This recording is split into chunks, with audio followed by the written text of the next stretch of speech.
Tu dois pas te précipiter comme ça à poser des questions. Pourquoi? Mais premièrement, parce que c'est chiant. Et deuxièmement, parce que si tu poses tes questions aux mauvaises personnes, tu peux devenir con, très con.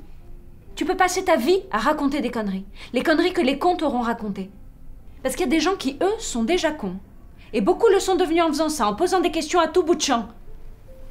Tu dois plutôt apprendre à réfléchir, raisonner, chercher, pour essayer de répondre par toi-même à tes interrogations. Et si tu deviens con quand même, c'est probablement que tu l'étais déjà à la naissance. Et que c'est génétique.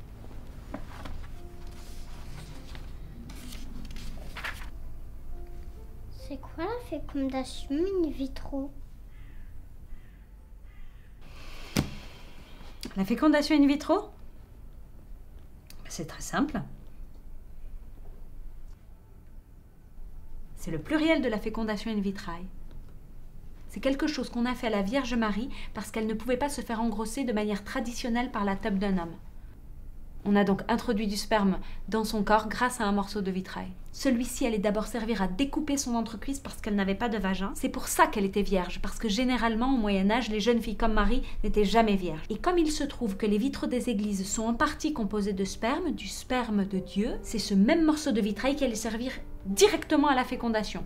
On a donc fendu un vagin à la Vierge et cassé un petit bout de vitrail dedans. Et c'est ce même morceau de vitrail qui allait servir ensuite à féconder ses ovaires. Et 8 mois plus tard, avec le reste du gros bout de vitrail, on a ouvert le ventre de la Vierge et on a sorti l'enfant. Et comme ouvrir le ventre, ça s'appelle une césarienne, alors on a appelé l'enfant César.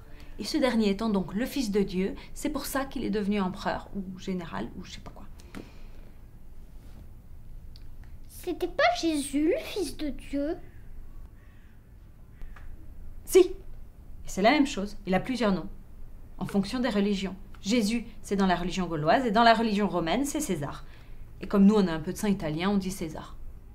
Et depuis ce temps-là, on fait ce truc-là avec toutes les femmes qui n'ont pas de vagin, sauf que maintenant, elles ont le droit de choisir le prénom de leur enfant. C'est le progrès, la théorie de l'évolution, parce qu'on n'est plus au Moyen-Âge, tu comprends ?